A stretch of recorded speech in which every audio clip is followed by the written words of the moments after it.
누가복음 강해를 이어서 가고 있습니다. 저희들이 집중보다는 우리가 특별 메시지를 3주간 하면서 조금 이렇게 텀이 이게 3주간 생겼지만 다시 또 우리가 누가복음을 봐 나가면서 이제 하나님의 은혜를 받았으면 좋겠고요. 오늘부터 이제 예수님께서 예루살렘에 입성하는 시간표가 됐습니다.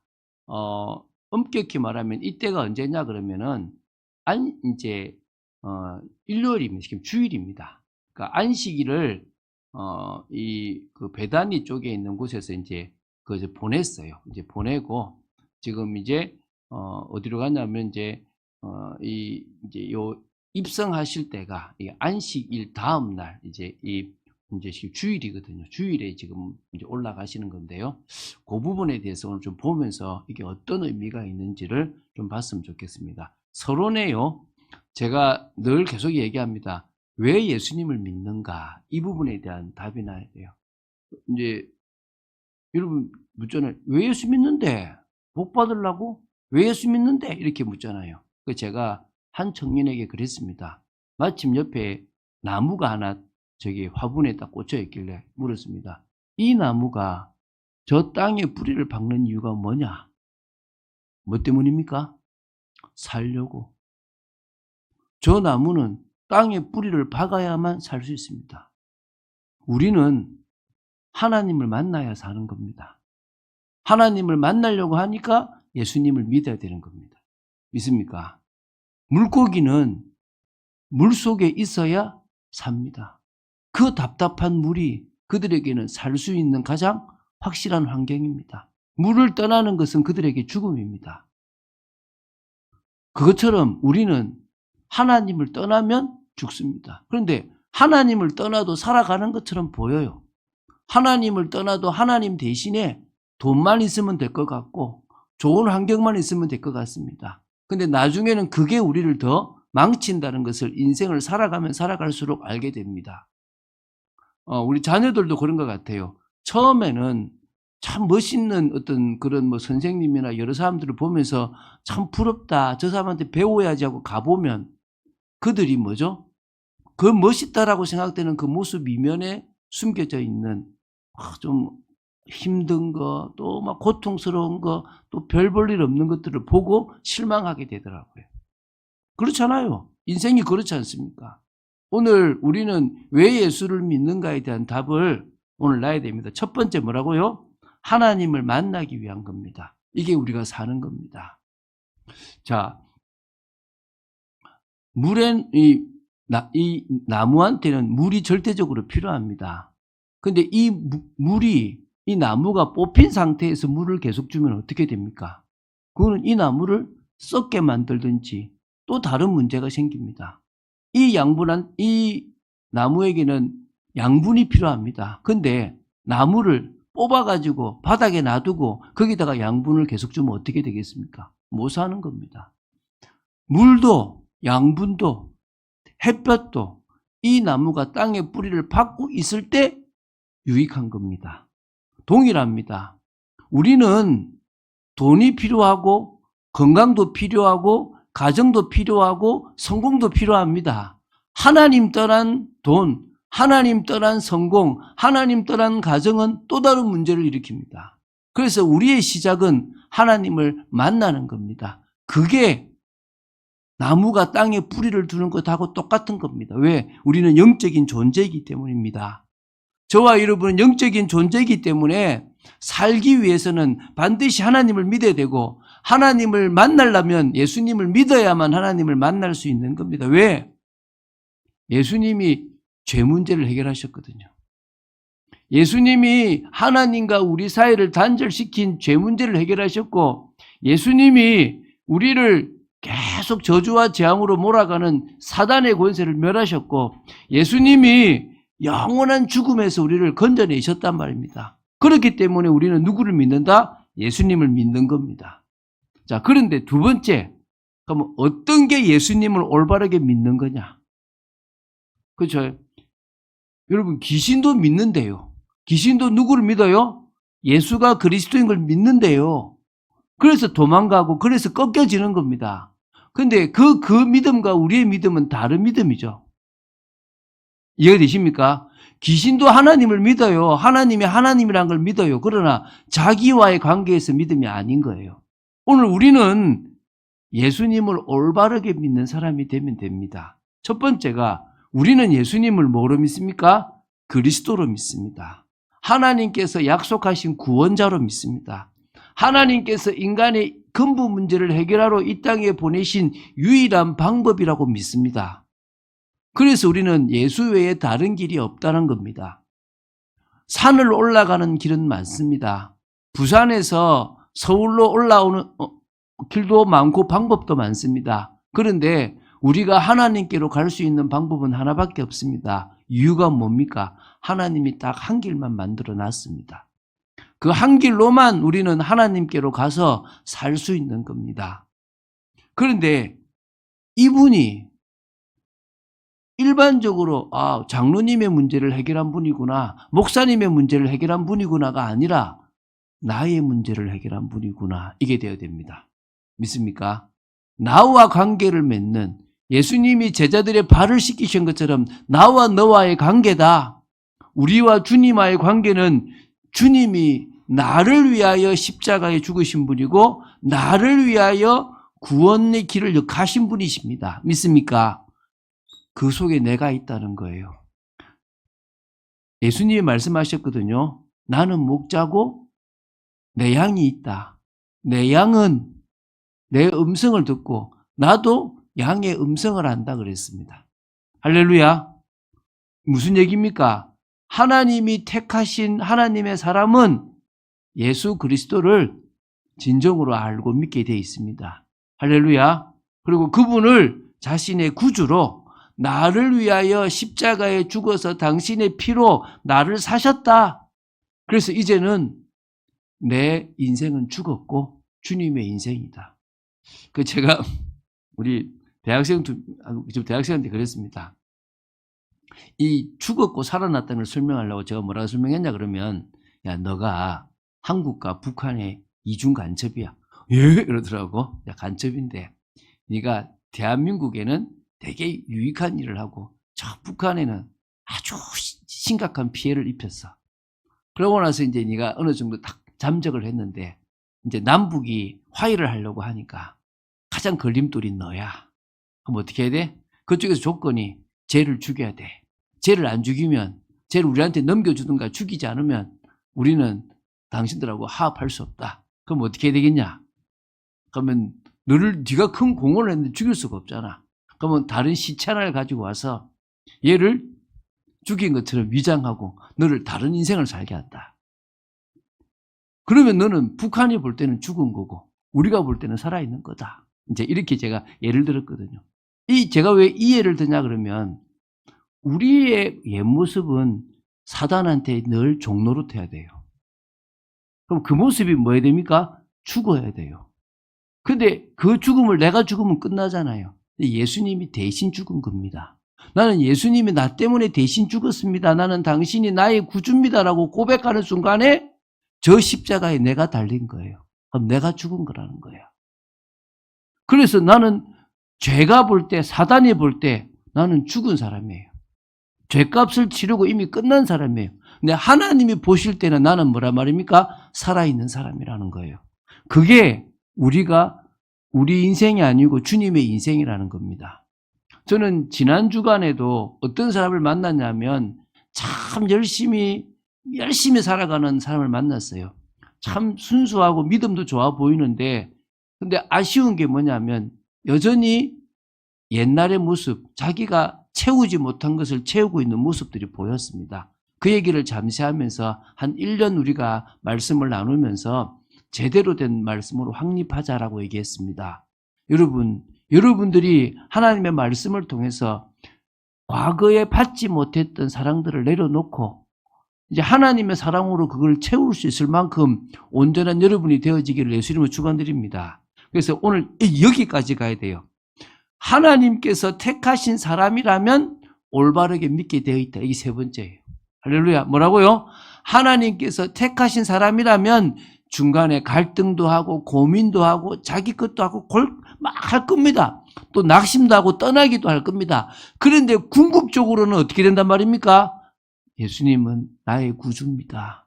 나의 구세주고 나의 주인입니다. 당신이 아니었으면 나는 멸망하여 저 지옥 갈 인생입니다. 그런데 당신이 나를 대신하여 죽으심으로 나는 구원받았고 이제 당신이 원하시는 인생을 살아가고 싶습니다가 되는 겁니다. 할렐루야. 이게 우리가 예수님을 믿는 이유입니다. 오늘 이 답이 먼저 나시고요. 그 예수님을 믿는 이유를 우리에게 알려주시기 위해서 예수님이 친히 예루살렘으로 입성하신 겁니다. 거기서 약 일주일 안 되는 시간 안에 이제 예수님이 십자가를 지시는 겁니다. 지금 올라가시는 시간이 주일이니까 예수님이 금요일에 십자가를 지시잖아요. 그럼 얼마 남지 않았어요. 물론 여러분 생각을 잘 하셔야 돼요. 우리는 12시가 지나면 하루가 시작되죠. 밤 12시가. 근데 이스라엘은 언제부터 시작되냐 그러면 해가 지면 하루가 지나요. 그러니까 새날이 시작되는 겁니다. 그러니까 우리가 해가 지금 한 7시 집니까? 7시가 지면 오늘이 끝나고 내일이 시작되는 겁니다. 우리하고 시간 단위가 다른 겁니다. 그러니까 어찌 보면요. 하루가 사실 눈 떠서 살아갈 시간이 얼마 안 남은 거야. 우리는 해가 지니까 한 7시간 정도만 지나면 하루를 살아가잖아요. 쭉 살다가 또 이 해가 지잖아요. 요 사이 있잖아요. 근데 이스라엘은 어떻게 된다고요? 한 7시부터 해서 7시니까 12시간을 거의 잔다고 보면 돼요. 그리고 이제 12시간을 살아가는 거야. 그러니까 12시간 자고 12시간 살아간다 이 생각하시면 돼요. 거기를 지금 이제 이스라엘 백성들은 그렇게 시간이 되거든요. 요 일주일간의 대간 이 시간이 이제 예수님이 우리를 위해서 십자가 지시는 중요한 시간입니다. 자, 그래서 우리 첫 번째 볼게 구원의 길을 여시기 위한 예루살렘 입성입니다. 계속 예수님은 해마다 올라가셨지만 지금 올라가시는 올라감은 과거에 올라가는 것하고 다른 겁니다. 자, 그러면 이 예루살렘 입성의 의미를 좀 찾아봐야 되겠죠.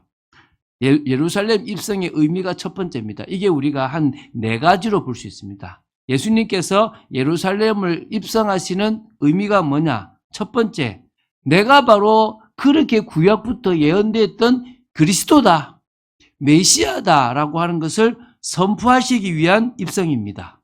할렐루야. 말씀드렸죠. 나는 제사장이다. 제사장으로서 십자가에 죽어서 죄 문제를 해결하러 나는 지금 예루살렘에 간다. 내가 지금 나귀를 타고 가지만 나는 왕이다. 나는 말을 타고 가는 전쟁을 하는 왕이 아니라 죽는데 나라를 회복하고 죽는데 순종했는데 하나님 나라를 이루는 왕이다. 그래서 너희들을 사단의 권세에서 건져내고 진정으로 통치하는 왕이다. 뿐만 아니라 나는 선지자다. 나를 통해서 너희들이 하나님께로 갈 수가 있다. 그것을 선포하는 시간이 예루살렘 입성이에요. 그걸 이제 어떻게 가셨는지는 봐야 되겠죠. 두 번째, 언약을 완성하기 위한 입성이에요. 이게 무슨 말입니까? 예수님께서 구약의 여러 하나님이 주신 언약의 완성자예요.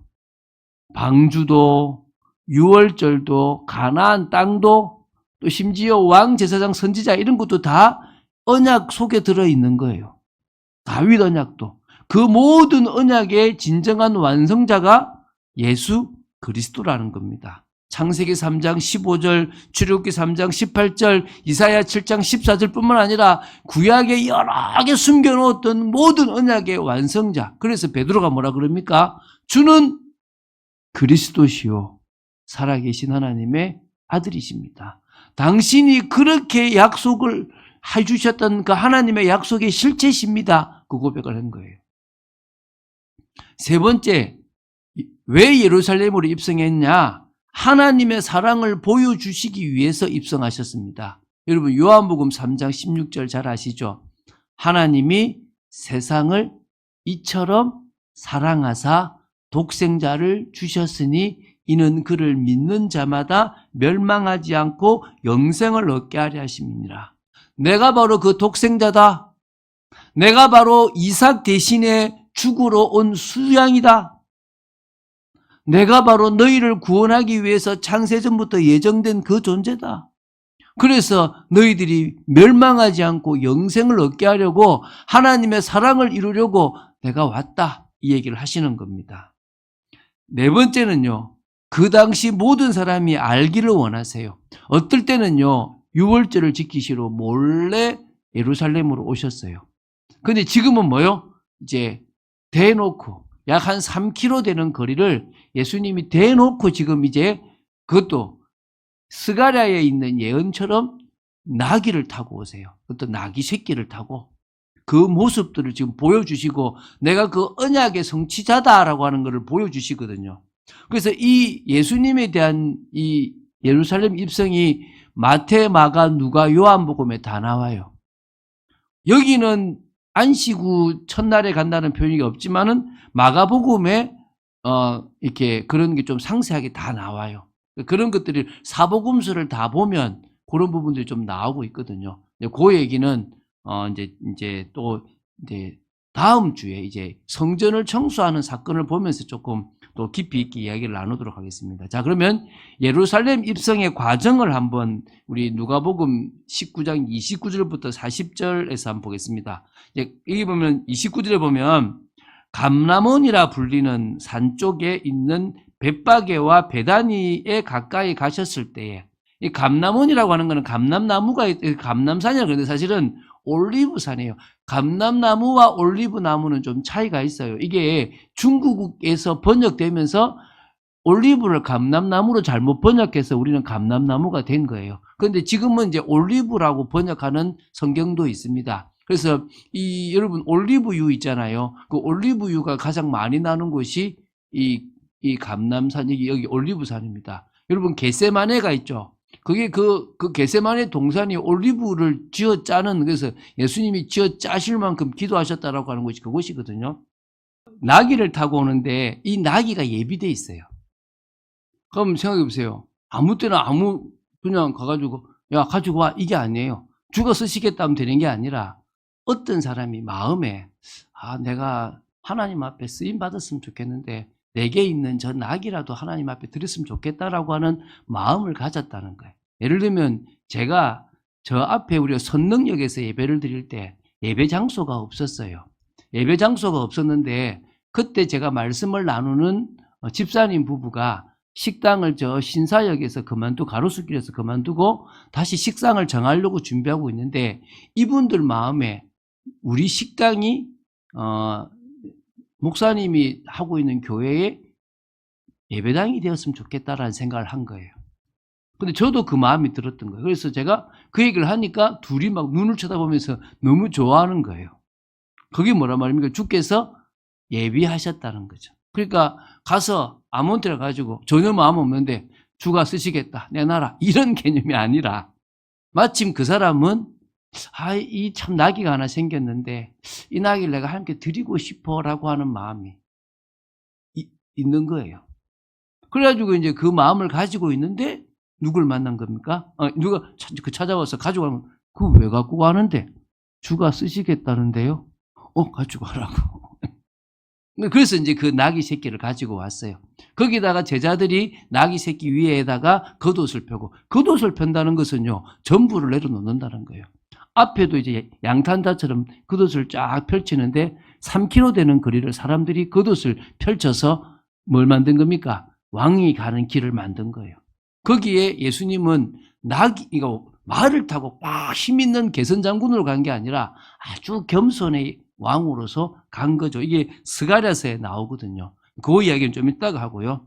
거기 보면 오르막길로 올라가죠. 올라가다 나중에 내리막길로 내려오는 그 속에서 이제 종려나무 가지를 흔들면서, 여기는 조금 나오는데 뒤에는 다른 데 많이 나오는데 여기는 안 나오지만 호산나 다윗의 자손이여 이렇게 나오기도 하고, 찬송하리로다 주의 이름으로 오시는 왕이여, 하늘에는 평화요 가장 높은 곳에서는 영광이로다 이렇게 나옵니다. 그래서 이런 부분에 대해서 이렇게 선포하고 나왔던 부분들이 나오는 거죠. 그러니까 이제 너무 시끄러우니까 무리 중에서 바리새인들이 너무 시끄럽다, 좀 그만하게 하라 그러니까, 만일 이 사람들이 지금 외치지 않으면 하나님은 저 돌들을 들어서라도 외칠 거다. 그러니까 지금 이 시간은 뭐 하는 겁니까?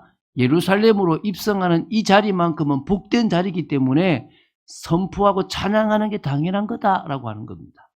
자, 이제 나귀를 타시고 입성하신 이유 세 번째를 보도록 하겠습니다. 왜 그러냐? 예언의 말씀을 성취하시기 위한 겁니다. 이게 스가랴 9장 9절인데요. 제가 읽어볼게요. 시온에 따라 크게 기뻐할지어다. 예루살렘에 따라 즐거이 부를지어다.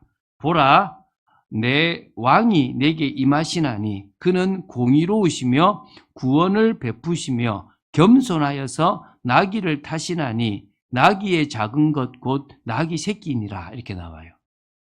여러분, 저는요 성경을 보면서 하나님의 방법이 참 다르다라는 걸 봐요. 자, 제가 지금 이스라엘 백성들처럼 애굽이라는 나라의 노예로 430년을 살았어요. 자, 그럼 여기서 이제 나와야 돼요. 나오는데 우리는 한 싸움 나갈 수 있는 사람은 60만이 돼요. 자, 어떤 식으로 해야 되겠습니까? 뭐 게릴라전을 한다든지 뭐 쿠데타를 일으키다든지 어떤 다른 바깥에 외부에 있는 나라와 협약을 맺어서 싸우든가 해야 될 것 아니겠습니까? 하나님의 방법은 전혀 달랐어요. 모세를 보내가지고 거기서 하나님이 살아계시니까 내보내라고 하는 부분들을 선포하게 하는데 재앙들을 주셨거든요. 근데 마지막에 피를 바르는 유월절 그 의식이 있고 나서 장자가 죽는 재앙에 다 나왔어요. 믿습니까? 하나님의 방법이 참 특이해요. 동일하게 예수님께서 왕으로서 이 세상을 정복하는 방법도 누군가를 죽이고 뭔가 권력을 차지하는 방법이 아니라 전혀 다른 그냥 하나님의 말씀에 죽기까지 순종하는 방법이었는데 세상을 뒤집었어요. 그래서 어떤 사람은 예수라는 사람은 책 한 권도 쓰지 않았고 예수라는 사람은 뭔가의 조직도 만들지 않았는데도 전 세계를 다 바꾸었고 오히려 뭐라고요? 예수님에 대한 책들이 수없이 많이 나왔다. 다른 방법인 거죠. 오늘 그 예수님의 방법이 이해되기 바랍니다. 근데 이게 진짜 믿을 사람과 가짜 믿을 사람을 구분하는 것 같아요. 예수님이 멋있게 가면 다르겠죠. 제가 옛날에 그냥 별 볼 일 없는 목사일 때는요, 사람들이 알아주지 않거든요. 제가 어느 목사님을 좀 모시는 일이 있었어요. 그러다 보니까 그 다음엔 저한테 잘 보이기 시작하는 거예요. 웃기네. 사람들이 참 웃기는구나. 이 생각이 들더라고요. 어찌 보면은 그 사람이 어느 자리에 있느냐에 따라 봐서 아부도 하고 이러지 않습니까? 뭐 저도 그럴 때가 있으니까. 그것처럼 세상 사람들은 자기가 원하는 걸 위해서 대단해 보이는 사람한테 가서 굽신굽신합니다. 근데 예수님은 남들이 볼 때는 아무것도 아닌 모습으로 예루살렘으로 들어가셨다라고 보시면 됩니다.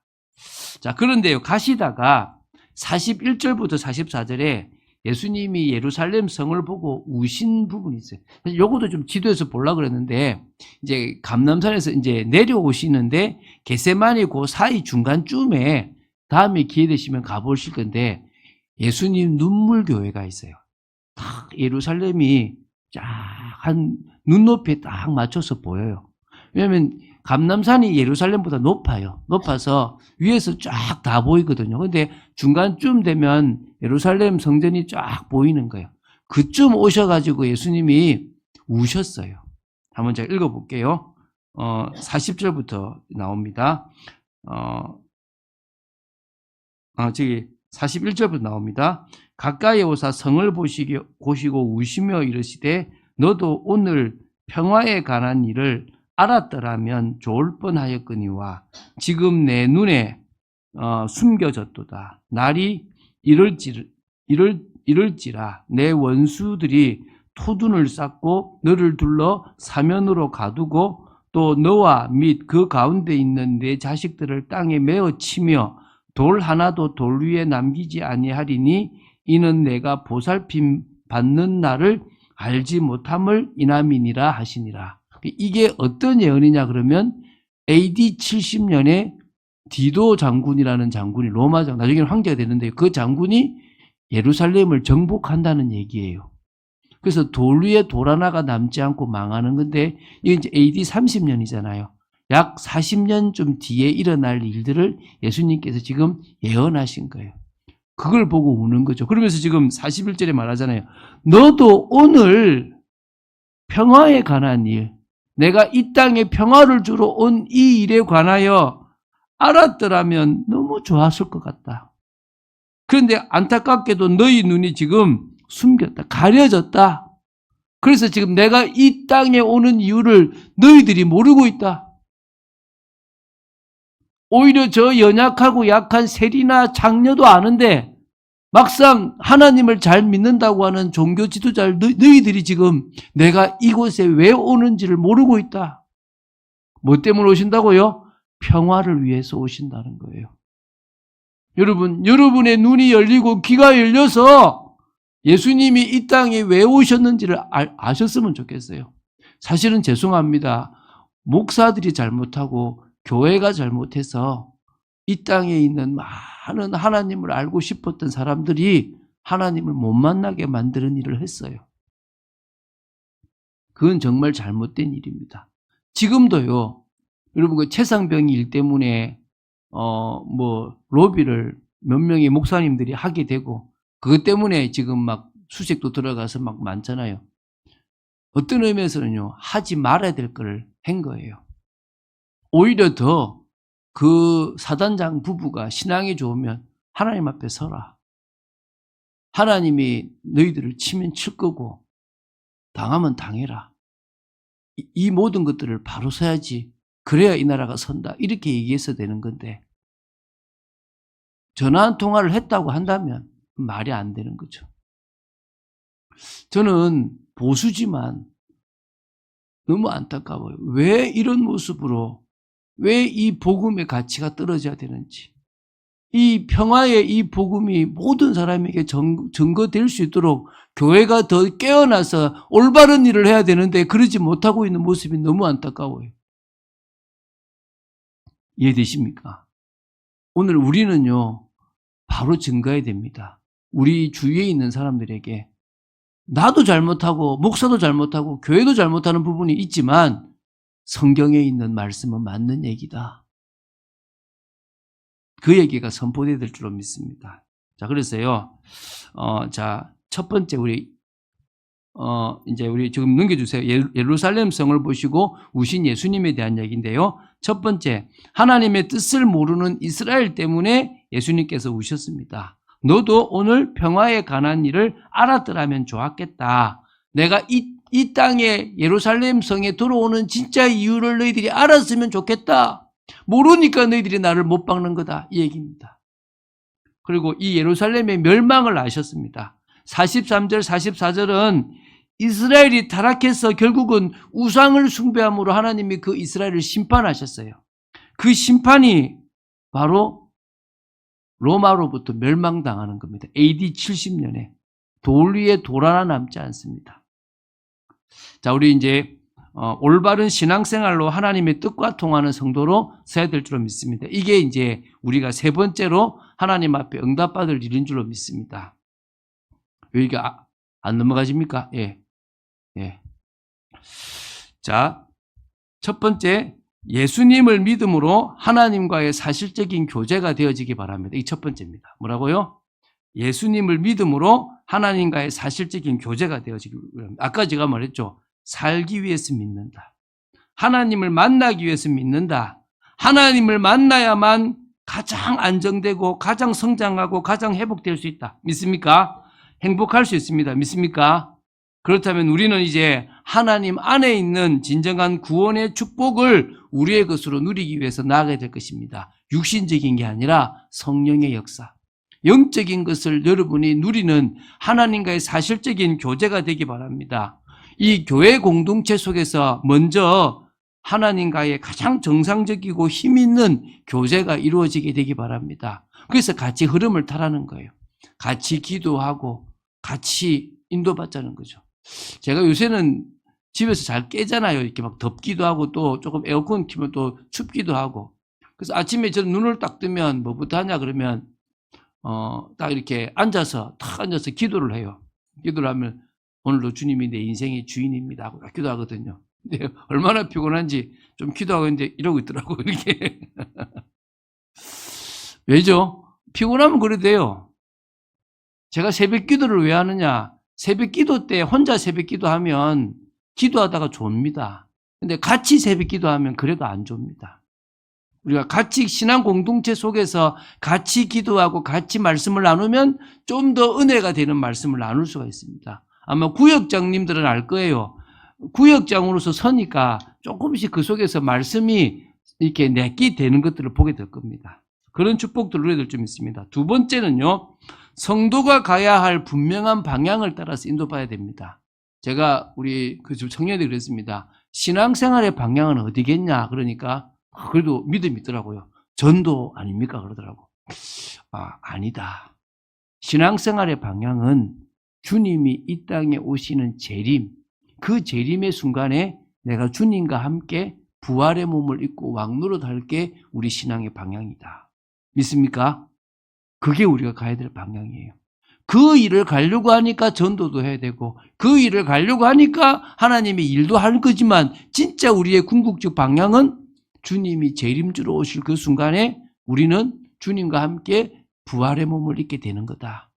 그게 우리의 나그네 생의 종착입니다. 믿습니까? 그래서 우리는요, 전도도 교회 봉사도 부흥도 아닙니다. 재림의 그 순간입니다. 그때까지 우리는 인도받으며 우리의 사업도, 우리의 가정도, 우리의 모든 것도, 신앙 공동체를 이루는 모든 이유도 그 날을 향해서 달려간다고 믿으시면 좋겠습니다. 그래서 세 번째, 주인 되신 주님의 인도를 받읍시다. 할렐루야. 주인 되신 주님의 인도. 주님이 내 인생의 주인입니다. 이 고백해야 돼요. 주님만이 나를 살릴 수 있습니다.